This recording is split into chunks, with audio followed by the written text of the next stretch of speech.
start to close this thing up, y'all trying to figure out why this guy that owns a gym is up here at Bacheloriate. Not a pastor, not a minister. I've just been lucky enough that God's used me through His grace to share the Word through obviously what I like to do the most, and that's talk.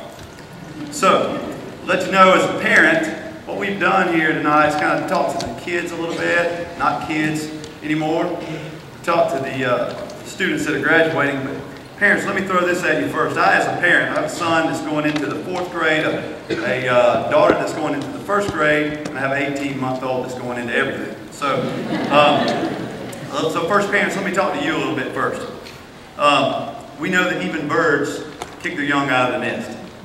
They make them fly. I saw a cartoon, I wanted to have it for you, that had a bird with a parachute on the back, and the dad was looking at the mom saying, you know, you're going to spoil that child. These days, way too often, the initiation into adulthood, it comes without any real responsibility. There's no spiritual training, and young people are brainwashed, and they're forced to conform to compulsory education and graduated into a world that they're just dumped into a boring life, into the hive. And 15 years later, they're numbed by hive religion and hive sex and hive drugs in the final stages of terminal adulthood. And dead men and dead women in a dead world change to a monthly payment, trying to put something away for retirement, and all they have left is that tattoo they got when they were in college at a frat party because they were trying to find themselves.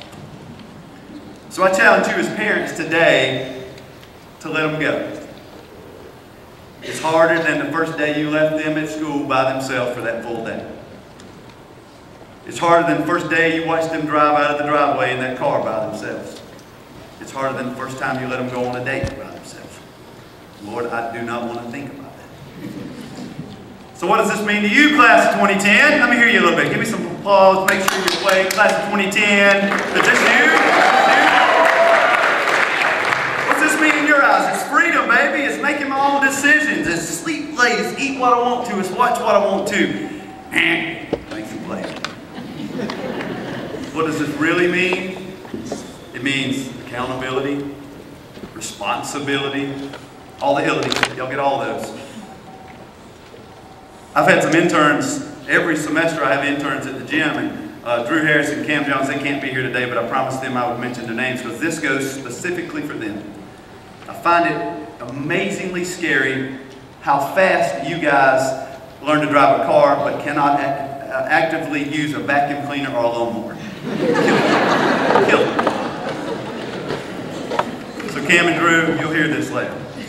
With this newfound freedom, guys, you're going to find that you have the opportunity to be exceedingly great and yet nothing at the same time. You know, you'll find that after a couple of weeks how much your mom and dad really did do for you. You know, from this point forward, every decision that you make is going to have some effect in your life. You're building your future. Ralph Waldo Emerson said, "Do not conform to the norm. Do not go where the path may lead, yet go instead where there is no path and leave a trail." God says in Proverbs 3:5, He will make your path straight. So many of us have already forgot this whole Mission 3:5 thing this year. Y'all remember that? Don't forget that. Take that with you. Don't get stuck in a comfort zone and don't travel or take chances. That's number 2. St. Augustine said the world is a book and those who do not travel read only a page. Zig Ziglar says, and I love this one the best, people often say that motivation doesn't last. Well, neither does bathing, but we recommend it daily. So class of 2010, we as parents have provided you with the tools. We've helped you with, we've done the homework. We've helped you with it. We've gotten you to all your games and to your practices. We put you in a great city, which Lexington, by the way, is not the real world. Can I get an amen, parents? Amen. You'll be soon seeing the real world. We put you in a great city with a great school system, a great principal, a great family, a great staff. We give you all this with hopes that you would learn from all these things that you've gone through to take on any challenge and then defeat it. I got to tell you, Chris always got a story.